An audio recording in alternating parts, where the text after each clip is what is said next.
Praise the lord. చేరొచ్చిన మీకు అందరికీ ప్రభువైన కృష్ణాల శుభాలు తెలియజేస్తున్నాను. ఈ దినము కొరకు ఏర్పాటు చేయబడిన లేఖన భాగము అపోస్తలుల కార్యములు 18వ అధ్యాయము 11వ వచనం. అతడు వారి మధ్య దేవుని వాక్యము బోధించుచు 1 సంవత్సరము మీద 6 నెలలు అక్కడ నివసించెను. Praise the lord. దేవునికి స్తోత్రం. హల్లెలూయా, హల్లెలూయా, హల్లెలూయా, స్తోత్రం. మన ప్రభువును ప్రియరక్షకుడైనటువంటి యేసుక్రీస్తు నామములో మీ అందరికీ ప్రత్యేకమైన వందనాలు తెలియజేస్తున్నాను. నేను మీ సహోదరుని, నా పేరు సంతోష్. ఒకవేళ నా పేరు మీకు తెలియకపోయినా నా పేరు ఇక్కడ డిస్ప్లేలో కనిపిస్తుంది. బ్రదర్ వి సంతోషను, పాస్టర్ వి సంతోషను. జిఎఫ్ఐ అనేటువంటి సహవాసానికి నాయకుడిగా ఉంటూ గిడియోన్ మిషన్ చర్చ్ జిఎంసి అనేటువంటి చర్చ్కి సంఘ కాపరిగా ఉంటూ సేవలో ముందుకు సాగుతున్నాను. గత 30 సంవత్సరాలుగా సేవలో ఉండడానికి ప్రభు నాకు సాయం చేశాడు. ఈ కార్యక్రమాన్ని చూడడానికి మీరు సమయాన్ని కేటాయించినందుకు, ఇంత ఉదయాన్నే అనగా 8 గంటలు, మరి తెల్లవారుజామేం కాదు, 8 గంటల సమయంలో, మీ బిజీ సమయంలో కూడా మీరు సమయాన్ని కేటాయించిన విధానాన్ని బట్టి నేను దేవుణ్ణి స్తుతిస్తున్నాను. Thank you very much for sparing your precious time to watch this spiritual programme. మీకు, మీ కుటుంబ సభ్యులకి, మీ బంధుమిత్రులందరికీ ప్రత్యేకమైన వందనాలు. ఒకవేళ ఈరోజు మీ కుటుంబ సభ్యుల్లో ఎవరైనా జన్మదినాలు జరుపుకుంటున్నట్లయితే మా స్థానిక సంఘం తరపున వారికి శుభాకాంక్షలు తెలియజేస్తున్నాను. I greet special blessings or greetings, birthday wishes to them. దేవుని స్తోత్రం. హల్లెలూయా. ఎవరైనా వివాహ వార్షికోత్సవాలు జరుపుకుంటున్నట్లయితే వారికి కూడా ప్రత్యేకమైన శుభాలు, వందనాలు తెలియజేస్తున్నాను. ఎవరైనా ఒకవేళ డెత్ యానివర్సరీస్ కూడా జరుపుకుంటున్నట్లయితే, ప్రియుల్ని కోల్పోయిన దుఃఖంలో, వేదనలో ఉన్నటువంటి మీకు దైవికమైన ఆదరణ కలగాలని కోరుకుంటున్నాను. మంచి దినాలు ఉంటాయి, చెడ్డ దినాలు ఉంటాయి. మంచి దినాలున్నా, చెడ్డ దినాలున్నా దేవుడు అనుమతించిన దినాలే కాబట్టి వీటిని సంతోషంగా స్వీకరించాలి. ప్రతి దినాన్ని బట్టి దేవునికి స్తోత్రం చెప్పాలి. సోమవారాన్ని బట్టి, మంగళవారాన్ని బట్టి, బుధ, గురు, శుక్ర, శని, అది ఏ రోజైనా, అమావాస్య రోజు ఏదో జరుగుతుంది, దిగులు పడాల్సిన అవసరం లేదు. కొంతమంది పాస్టర్లు అమావాస్య రోజు మీటింగ్లు ఏర్పాటు చేస్తున్నారు. అమావాస్య రోజు ప్రార్థనలు ఏర్పాటు చేసిన సందర్భాలు బైబిల్లో ఎక్కడా లేవు. కొత్త నిబంధనలు నాకు ఎక్కడా కనిపించలేదు. అమావాస్య రోజు ఏదో జరుగుతుందని భావించాల్సిన అవసరం లేదు. స్తోత్రం. హల్లెలూయా. ప్రభు మీతో కూడా ఉన్నాడు. ధైర్యంగా ఉండండి. మనుషులు ఏదో అమావాస్య రోజు ఏదో అమావాస్య అర్ధరాత్రి ప్రార్థనలు, ఇవన్నీ ఎందుకు? వాక్యంలో ఎక్కడున్నాయి? అన్యజనుల ఆచారాలను ఆచరిస్తున్నటువంటి విధానాల్లోంచి మనం బయటికి రావాలి. Come out of Babylon. బబులోన్లో నుంచి బయటికి రండి. అనగా ప్రకటన గ్రంథము 18వ అధ్యాయము 4వ వచనము, అనగా రిలీజియస్ సిస్టములో నుంచి, డినామినేషన్లోంచి, మత శాఖ విధానములో నుంచి, మతంలో నుంచి మనిషి బయటికి రావాలి. వ్యర్థమైన పారంపర్యాచారాలు నిర్వహిస్తున్నటువంటి మతంలోంచి మనిషి బయటికి రావాల్సిన అవసరం ఉంది అనే సంగతిని మీకు జ్ఞాపకం చేస్తున్నాను. దేవునికి స్తోత్రం. హల్లెలూయా. కమ్ అవుట్ అనేటువంటి గాడ్స్ పిలుపు, గాడ్స్ కాలింగ్. బయటికి రండి నా ప్రజలారా, నా జనులారా, బయటికి రండి. ఎక్కడి నుంచి? బబులోన్లో నుంచి. బాబెల్ మీన్స్ కన్ఫ్యూజన్, తారుమారు. దాంట్లోంచి బయటికి రండి. స్పిరిచువల్ కన్ఫ్యూజన్ నుంచి, కేఓస్ నుంచి బయటికి రండి. స్పిరిచువల్ క్లారిటీలో ఉండండి. స్పిరిచువల్ ప్యూరిటీలో ఉండండి. దేవుని స్తోత్రం. హల్లెలూయా. దేవుని స్తోత్రం. కాబట్టి ప్రతిరోజు చెడ్డ రోజే అయినప్పటికీ మాత్రం ప్రతిరోజు ప్రభు బిడ్డలకు మంచి రోజే. ఒక యవనస్తుని ఈ మధ్యకాలంలో అడిగాను, బాప్టిజం ఎప్పుడు తీసుకుంటావు అని అడిగాను నేను. మంచి రోజు ఒక రోజు చూసుకుంటానని చెప్పాడు. బాప్టిజం కోసం మంచి రోజులు వెతకాల్సిన అవసరం లేదు. నేడే రక్షణ దినము కాబట్టి ఈరోజు బాప్తిజం తీసుకోండి. ఒకళ్ళు ఈరోజు ఎవరన్నా నా మాటలు బట్టి బాప్తిజం తీసుకోవాలనుకుంటుంటే అటువారిని బట్టి నేను దేవుని స్తుతి. బాప్తిజం తీసుకోండి. మీ స్థానిక సంఘ కాపరి దగ్గర తీసుకోండి. అటు ఇటు పరిగెత్తొద్దు దయచేసి. మీ లోకల్ చర్చ్ పాస్టర్తో మాట్లాడింది, సార్ బాప్టిజం నుంచి కొద్ది క్లాస్ ఇవ్వండి అని అడగండి.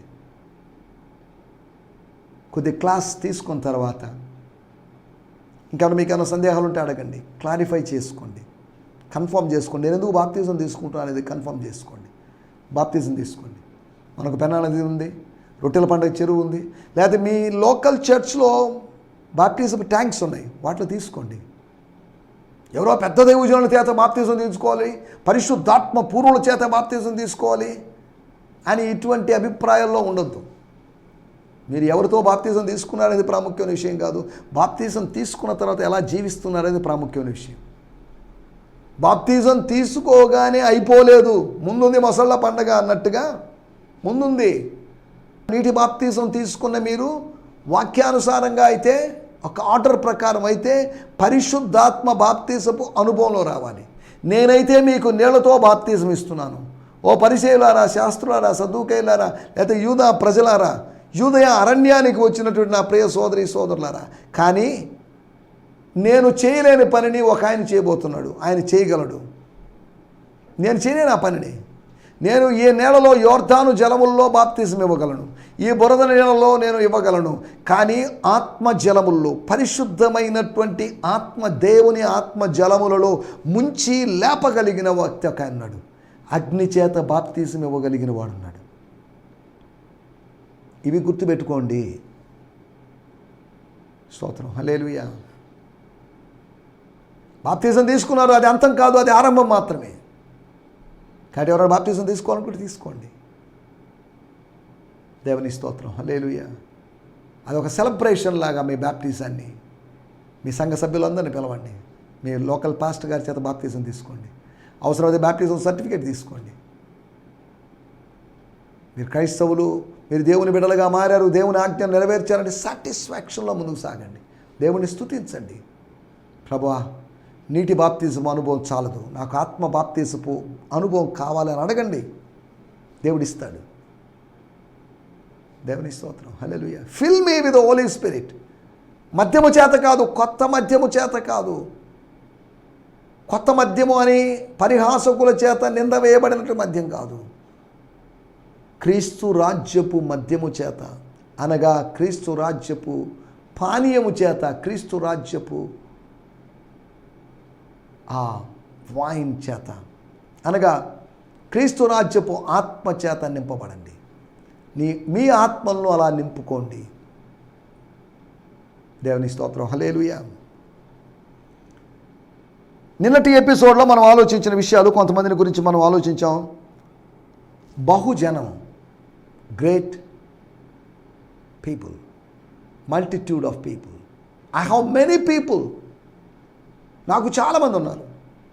నాకున్నటువంటి కొద్దిమందిని చూసి వాళ్ళ ద్వారా మీరు పోషించబడతారని, వాళ్ళ ద్వారా మీరు మినిస్ట్రీ కొనసాగిస్తారని మీరు అనుకుంటున్నారు. ఇంకా బహుజనం ఉంది.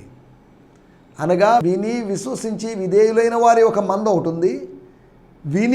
వినాలి, వినవలసిన అనుభవంలోకి వచ్చి, విశ్వసించాల్సిన అనుభవంలోకి వచ్చి, విధేయత చూపించాల్సిన అనుభవంలోకి వచ్చేటువంటి వేరొక మంద, కొత్త మంద ఉంది.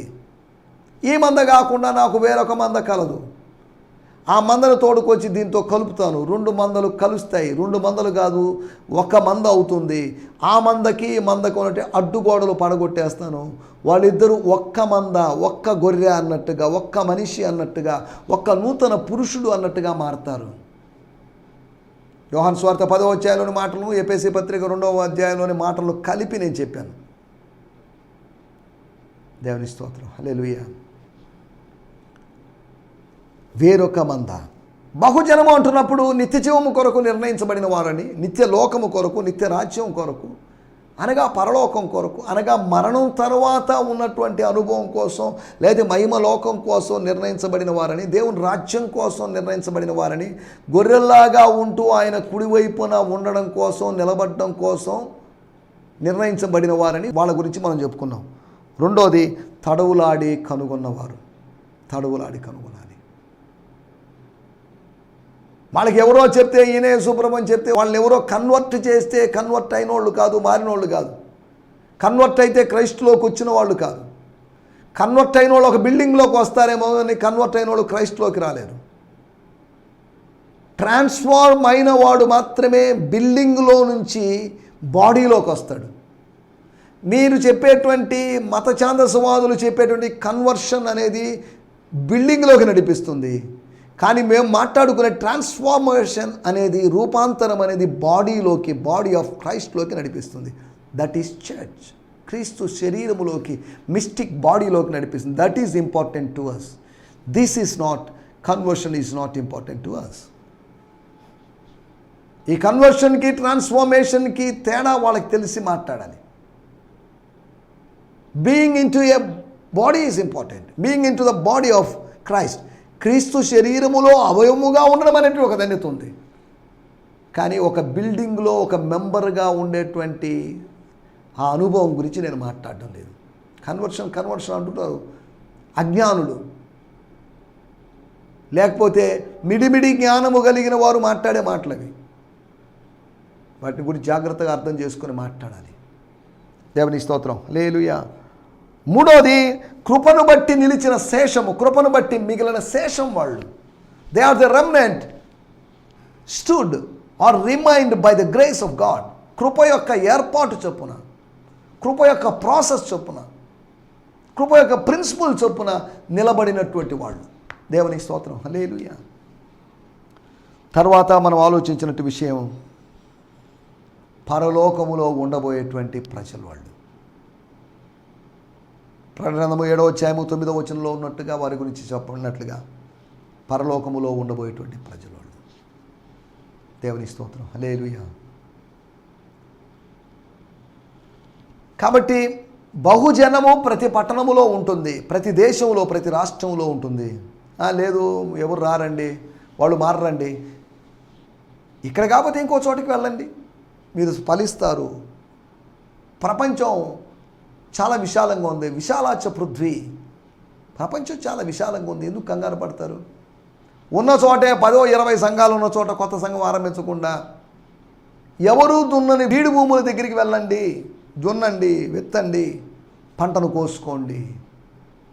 బీడు భూముల దగ్గరికి వెళ్ళి దున్నలేక, విత్తలేక, పంట కోసుకోలేక అవమానానికి గురయ్యే కన్నా ప్రభు ఆత్మచేత ప్రేరేపించబడి, దేవాత్మచేత ప్రేరేపించబడి, దేవుని ప్రజలెవరు, దేవుని సేవకులు ఎవరు దున్ననటువంటి బీడు భూముల దగ్గరికి వెళ్ళండి. నార్త్ ఇండియాకు వెళ్ళండి, ఒరిస్సాకు వెళ్ళండి, బీహార్కు వెళ్ళండి, అక్కడికి వెళ్ళి దున్నండి. దున్నుతున్న వారు ఉన్నారు, దున్నుతున్న వారితో కలిసి దున్నండి, అనగా పరిచర్య చేయండి. సరే, వాటి గురించి మనం ఆలోచించాం. రండి మనం ఈ సమయంలో దేవుని వాక్యాన్ని ధ్యానించుకుందాం. శాంతి టీవీ నెల్లూరు అనే ఛానల్ మీరు సబ్స్క్రైబ్ చేసుకోండి. జిఎంసి సంతోష్ నెల్లూరు అనే ఛానల్ సబ్స్క్రైబ్ చేసుకోండి. హీ మస్ట్ ఇంక్రీజ్ అనేటువంటి ఆ ఫేస్బుక్ ఐడికి ఫ్రెండ్ రిక్వెస్ట్ పంపించండి. మీకు వాక్యాలు అందుతూనే ఉంటాయి. ఒకవేళ నాకు వాట్సాప్లో మెసేజ్ పంపిస్తే మీకు మార్నింగ్ ఒక వాక్యం పంపించడానికి, ఒక వర్డ్, ఒక ప్రామిస్ వర్డ్, ఒక బైబిల్ వర్డ్ పంపించడానికి ప్రయత్నం చేస్తాం. మీ ప్రేయర్ రిక్వెస్ట్లు ఖచ్చితంగా పంపించండి. మీకు ఏమైనా డౌట్స్ ఉంటే వాటిని టైప్ చేయండి, ఉంచండి. దానికి ఆన్సర్స్ ఇవ్వడానికి ప్రభు నాకు అనుగ్రహించిన జ్ఞానం చొప్పున నేను ఇవ్వడానికి ప్రయత్నం చేస్తాను. అదే సమయంలో ప్రభు ఆత్మ మిమ్మల్ని ఆ సత్యం తెలుసుకునేటట్లుగా, సందేహ నివృత్తి జరిగించేటట్లుగా దేవుడు మిమ్మల్ని దర్శించునుగాక. ఆమేన్, ఆమేన్. రండి ఈ సమయంలో దేవుని వాక్యాన్ని ధ్యానించుకుందాం. అపోస్తల కార్యములు 18:11. వారి మధ్య దేవుని వాక్యము బోధించుచు, అతడు వారి మధ్యలో, అనగా కొరింథీయుల మధ్యలో దేవుని వాక్యాన్ని, దేవుని సందేశాన్ని, సిలువ సందేశాన్ని బోధిస్తూ, యేసే క్రీస్తుని బోధిస్తూ 1 సంవత్సరం మీద 6 నెలలు అక్కడ, అనగా కొరింథీలో నివసించెను. కొరింథీ పట్టణములో, తనకిష్టం లేని, తనకు నచ్చనటువంటి ఆ కొరింథీ పట్టణములో నివసించెను. దేవుని స్తోత్రం. అపోస్తల కార్యములు 18:11 వాడుక భాషలో కూడా చదువుకుందాం. దానికి ముందు నేను చదువుతున్నాను. For the next year and a half Paul stayed in Corinth, faithfully teaching the word of God. నమ్మకంగా, అనగా నిజాయితీగా, యథార్థవంతుడిగా, faithfully teaching the word of God. కొరింథీలో ఉండాల్సినవాడు కాదు, ఉండేవాడు కాదు, కానీ దేవుడు ఉండనిచ్చాడు.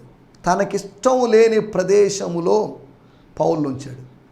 నీకు ఇష్టం లేని ప్రదేశంలో నిన్ను పెడతాడు. నువ్వు ఉన్న నగరం నీకు ఇష్టం లేకపోవచ్చు, అయినా నిన్ను అక్కడ పెడుతున్నాడు.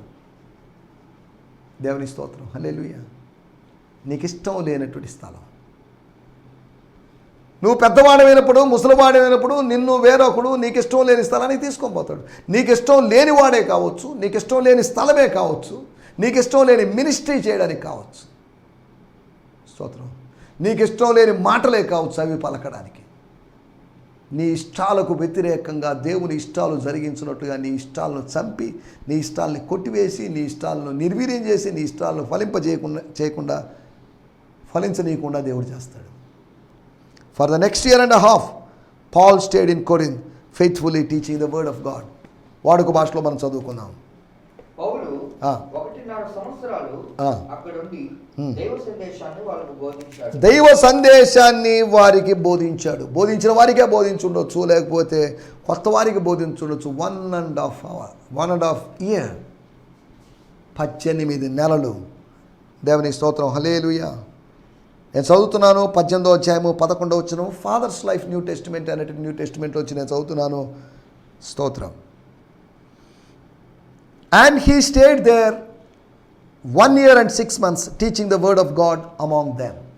ఎలా ప్రీచ్ చేశారని చెప్పలేదు, కానీ బ్రియాన్ సిమ్మన్స్ గారి అరామిక్ తర్జుమాలో నుంచి ఫెయిత్ఫుల్లీ, నమ్మకంగా. దేవుని స్తోత్రం, హల్లెలూయా. మనం ఆలోచిస్తున్న విషయాల్లోకి వచ్చేద్దాం. మన టైటిల్ వాక్యపు శక్తి, the power of the word of God. వాక్యానికి శక్తి ఉంది. ఎందుకు? వాక్యమే దేవుడు అయినాడు కనుక వాక్యానికి శక్తి ఉంది. నేను మీతో చెప్పు మాటలు ఆత్మయు జీవమునై ఉన్నాయి. The words that I speak unto you are life and the spirit. వాక్యము ఖడ్గము లాంటిది, 2 అంచులు కలిగిన ఖడ్గము లాంటిది. ప్రాణాత్మలను విభజించునంత మట్టుకు దూరుచు. స్తోత్రం. ఎంత వర్క్ చేస్తుందో, ఎంత డీప్గా, ఎంత ఇన్సైడ్ వర్క్ చేస్తుందో. మనిషి యొక్క మాటలు చొరబడిన లోతుల్లో కూడా దేవుని వాక్యం వెళ్తుంది అనే సంగతి మనం జ్ఞాపకం చేసుకోవాలి. దేవుని వాక్యము బహు వేగంగా పరిగెత్తుంది. దేవుని వాక్యం అనగా సత్యము బహు లోతుగా ఉన్నది. It's so deeper, no one can understand it. ఆ సత్యము, దేవుని వాక్యం మనల్ని స్వతంత్రులుగా చేస్తుంది. దేవుని వాక్యం యొక్క శక్తి, the power of the word of God, word of Christ. దేవుని వాక్యం యొక్క శక్తి. దేవునికి శక్తి ఉంది కాబట్టి దేవుని వాక్యానికి శక్తి ఉంది. అదృశ్యుడైన దేవునికి, ఆయన దృశ్యుడైనప్పటికీ కూడా ఆయనకి శక్తి ఉంది. ఆయన వాక్కుకు శక్తి ఉంది. మనిషి వాక్కమో మీరేం చెప్పొద్దు సార్, మీరు చెప్పినట్టు జరుగుతుంది సార్ అని కొంతమంది అంటుంటారు. మనిషి వాక్కుకు శక్తి ఉన్నప్పుడు, జీవ మరణములు నాలుక వశం. నాలుక అంటే మాట, ద వర్డ్. జీవ మరణములు వాక్కు వశం. వాక్కు వశం, దేవుని వాక్కు వశం, దేవుని నాలుక వశం. ఆత్మస్వరూపైన దేవుని నాలుక వశం. జీవ మరణాలు అనగా దేవుడు జీవింపజేయగలడు, దేవుడు చంపగలడు. నేను చంపగలను కానీ నేను జీవింపజేయలేను. నేను చంపగలను కానీ పునరుత్థానం కలిగించలేను. ఒక మానవుడిగా, ఒక నరుడిగా, ఒక దేవుని సేవకుడిగా కూడా నేను చంపగలనే కానీ నేను జీవింపజేయలేను. కానీ దేవుడు చంపగలడు, జీవింపజేయగలడు. బతికించువాడు ఆయనే, చంపేవాడు ఆయనే, గాయము చేసేవాడు ఆయనే, గాయము కట్టేవాడు ఆయనే. కాబట్టి ఆయన ఏదైనా చేయగలడు, ఆయన సమస్తమును చేయగలడు. దేవుని స్తోత్రం, హల్లెలూయా. జీవ మరణములు నాలుక వశం కాబట్టి మనం ఏదైనా ఒప్పుకోవాలి, కన్ఫెస్ చేయాలి. కన్ఫెస్ చేస్తే పొదలు చేస్తామని పిచ్చి బోధలు చేస్తున్నారు కొంతమంది. అయితే కలుగును గాక అనండి, మీరు చూద్దాం ఏమైనా కలుగుతుందేమో. చర్చ్ బిల్డింగ్ కలుగును గాక అని పలకండి.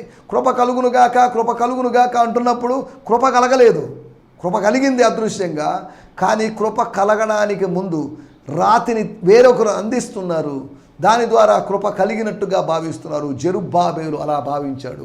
జెరుబ్బాబేలుతో ఉన్న జనుడు అలా భావించాడు. కృప కలుగునుగాక, కృప కలుగునుగాక, కృప దేవుని యొద్ద నుంచి కలుగునుగాక. దేవుడు కృపను కుమ్మరించునుగాక. ఒక్కో మెట్టు పైకెళ్తుండగా, ఒక్కో రాయి పెట్టబడుతుండగా, ఒక్కో నిర్మాణంలో ఒక స్టెప్ ముందుకు సాగుతుండగా. స్తోత్రం, హల్లెలూయా, స్తోత్రం. కృప కలుగుతుంది. కృప వెంబడి కృప, కృప వెంబడి కృప. నేను నా జీవితంలో అలా కలుగుతుంది అనే సంగతిని మీకు జ్ఞాపకం చేస్తున్నాను. దేవుని స్తోత్రం, హల్లెలూయా. వాక్యపు శక్తి. 1.5 సంవత్సరం రోజుల నుండి పౌలు ఏం చేశాడు అక్కడ? ఏథెన్స్లో 17వ అధ్యాయంలో కొంతమందిని గురించి రాయబడింది. 21వ వచనంలో ఏథెన్సు వారందరూ, కొందరు కాదు, వారందరూ అక్కడ నివసించు పరదేశులను ఏదో ఒక కొత్త విషయము, కొత్త సంగతి చెప్పుటయందును వినుటయందును మాత్రమే తమ కాలము గడుపుతున్నారు. అది వాళ్ళ పని. వాళ్ళ టైం ఎలా వేస్ట్ చేస్తున్నారు చూడండి. వాళ్ళ టైం పాస్ ఎలా ఉందో చూడండి. కొత్త సంగతులు వినుట యందు చెప్పుట యందు కాలం గడుపుతుంటే క్రీస్తును గురించిన సంగతులు చెబుతూ కాలం గడుపుతున్నటువంటి, పబ్బం గడుపుకుంటున్నా కాదు కాలం గడుపుకుంటున్నటువంటి క్రీస్తు సేవకుడైనటువంటి పౌలు గురించి మనం చూస్తున్నాం. దేవుని స్తోత్రం. వాక్యపు శక్తిని గురించి మీకు జ్ఞాపకం చేస్తాను. వాక్యపు శక్తి మనందరికీ తెలిసిందే. వాక్యపు శక్తి 4 విధాలుగా ఉంది అని చెప్పడం కోసం ఇది కొరింథీ సంఘములో జరిగిన ఇన్సిడెంట్. కొరింథీ సంఘములో వాక్యం యొక్క శక్తి ఏంటి? ప్రతి సంఘములో కూడా వాక్యానికి శక్తి ఉంది. కాలిఫోర్నియాలోని చర్చిలోను, కర్ణాటకలోని చర్చిలోను, లేకపోతే కమ్మవారిపాలెంలోని చర్చిలోను, కోళ్లపాలెంలోని చర్చలు, ఎక్కడున్న చర్చలో అయినా దేవుని వాక్యము శక్తివంతంగా పనిచేస్తుంది. దేవుని స్తోత్రం. హల్లెలూయా. మనం ఆలోచిస్తున్నట్టు మాటలు వాక్యపు శక్తి. 1.5 సంవత్సరం ఆయన ఖాళీగా కూర్చున్నాడని కాదు, 1.5 సంవత్సరం ఇంట్లో కూర్చొని ప్రార్థన చేసుకుంటున్నాడని కాదు, 1.5 సంవత్సరం ప్రిపేర్ అవుతున్నాడని కాదు, ఎపేసీ పట్టణంలో పరిచర్య కొరకు ప్రిపేర్ అవుతున్నాడని కాదు, మెసేజ్లు ప్రిపేర్ అవుతున్నాడని కాదు, పత్రికలు రాస్తున్నాడని కాదు, అతడు వాక్యమును బోధించుచుండెను. పత్రికలు రాస్తూ ఉండేదని కాదు, కనిపించిన వారందరికీ, వినగలిగిన వాళ్ళందరికీ, సమాజ మందిరాలు ఎక్కడ పడితే అక్కడ విని విశ్వసించి విధేయులైన వారికి వ్యతిరేకత వచ్చినప్పటికీ ఆ వ్యతిరేకత వేడికి భయపడి పారిపోకుండా ప్రభు యొక్క దర్శనాన్ని బట్టి నిలబడి 1.5 సంవత్సరం దేవుని వాక్యాన్ని బోధించాడు. ఎందుకు దేవుని వాక్యం కొరింథీ సంఘానికి అవసరం? ఈ రోజులో ఉన్న అంత్య దినాల్లోని సంఘానికి, లవోదికయ సంఘము లాంటి సంఘానికి, నులివెచ్చని సంఘానికి, లోకపు చేష్టలు వాక్యపు విధానాలు చేస్తున్నటి సంఘానికి, వేషధారంలో ఉన్నటి సంఘానికి, లూక్వామ్నెస్లో నులివెచ్చని స్థితిలో ఉన్నటువంటి, సగం వెచ్చదనం సగం చల్లదనం ఉన్నటువంటి సంఘానికి, ఇలాంటి సంఘానికి ఒక మెసేజ్ ఉంది. ప్రతి సంఘానికి ఒక మెసేజ్ ఉంది. వాక్యం అంటే మెసేజ్, వాక్యం అంటే సత్యం. దాని యొక్క శక్తిని మనం అర్థం చేసుకోవాలి. వాక్యం యొక్క శక్తిని గురించి మీకు త్వరగా జ్ఞాపకం చేస్తాను. మొట్టమొదటి మాట 1 కొరింథీయులకు రాసిన పత్రిక 1:11. నా సహోదరులారా, ఎస్, మీలో మీలో కలహములు కలవు అని మిమ్మును గూర్చి క్లోయే ఇంటి వారి వలన నాకు తెలియవచ్చెను. క్లోయే ఇంటి వారు చెప్పారు. క్లోయే అమ్మగారు, వారి భర్త గారు, లేకపోతే వారి కుమారుడో వారి కుమార్తెలో, లేకపోతే వారి బంధువులో ఎవరో ఒకరు చెప్పారు నాకు. దేవుని స్తోత్రం. హల్లెలూయా. ఒకటి, దేవుని వాక్యపు శక్తి ఏంటంటే అనైక్యతను తొలగించే శక్తి. The word of God has a power to create unity, to destroy disunity. అనైక్యతను తొలగించేటువంటి శక్తి కలిగినటువంటి వాక్యం. అందుకని సంఘాల్లో వాక్యం ప్రకటించబడాలి, జోకులు కాదు. సంఘాలు ఆరాధన ఆరాధన అని చెప్పి గంటల తరబడి చేసేటువంటి విధానం కాదు.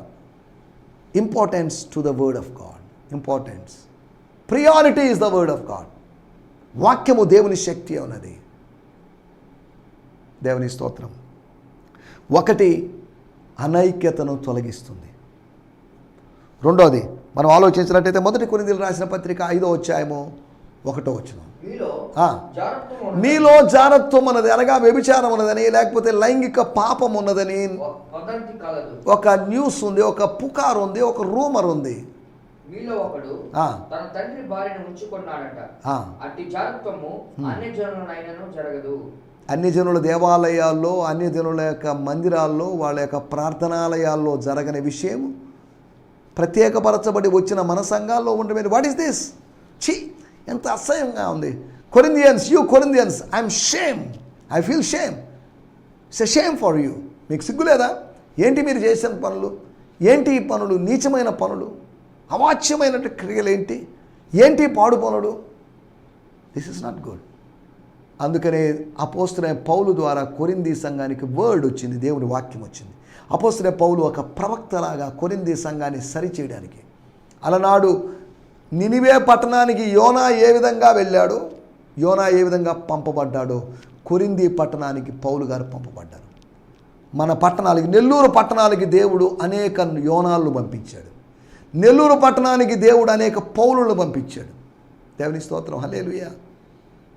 మొట్టమొదటి మాట, అనైక్యతను తొలగించడానికి వాక్యం యొక్క అవసరం ఉంది. వాక్యం ద్వారా అనైక్యత తొలగిపోతుంది. వాక్యము, ద వర్డ్ యునైట్స్.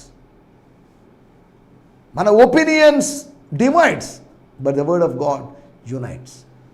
రెండో విషయము అపవిత్రతను తొలగిస్తుంది. It destroys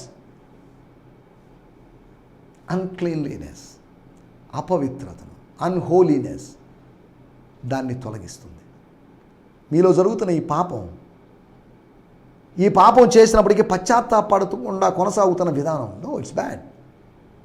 hour God is holy, that's why you should be holy, the church should be holy, Corinthian church should be holy. అపవిత్రతను తొలగించే శక్తి కలిగినది దేవుని వాక్యం. మూడో విషయాన్ని నేను మీకు జ్ఞాపకం చేస్తాను. 1 కొరింథీయులకు రాసిన పత్రిక 7వ అధ్యాయం 1వ వచనం. మీరు రాసిన వాటి విషయము స్త్రీని ముట్టుకొనుట పురుషునికి మేలు. అనగా 7వ అధ్యాయం నుంచి వారు రాసిన విషయం, వారు రాసి పంపించిన విషయము, వారు కొన్ని డౌట్స్ పంపించారు పౌల్ గారికి. సార్ పలానా దాని విషయం ఏంటి, విగ్రహములకు అర్పించిన వాటి విషయం ఏంటి, దాని విషయం ఏంటి, దీని విషయం ఏంటి అని అడిగారు. దానికి ఒక క్లారిటీ ఇస్తున్నాడు. అపోస్తలుడైన పౌలు తనకు అనుగ్రహించబడిన జ్ఞానము చొప్పున వారి ఉత్తరములోని వారి ప్రశ్నలకు జవాబులే ఈ కొరింథీ పత్రిక అని అర్థం చేసుకోవాలి. దేవుని స్తోత్రం. అనగా దాని అర్థం ఏంటంటే వారిలో ఉన్నటువంటి ఆత్మీయ సందేహాలను నివృత్తి చేయడం, to clear the doubts, spiritual doubts. సందేహపడు వారి మీద కనికరపడుడి, సందేహపడినటువంటి కొరింథీయుల మీద కనికరపడిన క్రీస్తు దాసుడైన పౌలు ఏటట ఆత్మీయ సందేహాలను తొలగించే శక్తి కలిగిన దేవుని వాక్యం, అనైక్యతను తొలగించేటువంటి దేవుని వాక్యం, అపవిత్రతను తొలగించే దేవుని వాక్యం, ఆత్మీయ సందేహాలను నివృత్తి చేసేటువంటి శక్తి కలిగిన దేవుని వాక్యం. 4వ విషయం నేను చెప్పి ముగిస్తాను. 1 కొరింథీయులకు రాసిన పత్రిక 15వ అధ్యాయము 58వ వచనం. కాగా నా my dear brothers and sisters, మీరు ప్రయాసపడుతున్నారు, ప్రభువునందు మీ ప్రయాసం వ్యర్థం కాదు. ఎస్, స్థిరులు కదలని వారు, స్థిరులుగా, స్థిరమైన వాళ్ళుగా, కదలకుండా కదిలిపోయేవాళ్ళుగా, కుదిరిపోయేవాళ్ళుగా, బెదిరిపోయేవాళ్ళుగా, చెలించిపోయేవాళ్ళుగా, నో, అలా ఉండకూడదు. అనగా అస్థిరతను తొలగించడానికి శక్తి కలిగిన దేవుని వాక్యం. ఎందుకు కొరింథీలో దేవుని వాక్యము పౌలు ప్రకటించాడు?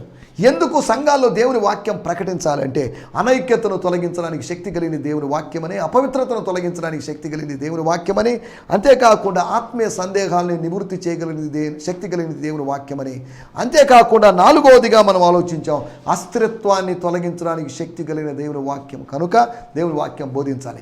అట్టి వాక్యం మన సంఘాల్లో బోధించబడుతూ మన సంఘాల్లో ఇటువంటి ఉన్నటువంటి అపవిత్రత, అనైక్యత, ఆత్మీయ సందేహాలు, లేకపోతే ఆత్మీయ అస్థిరత్వం ఇవన్నీ తొలగిపోయి ముందుకు సాగడానికి ప్రభువు మనకు సహాయం చేయనుగాక. ఆమేన్. హల్లెలూయా.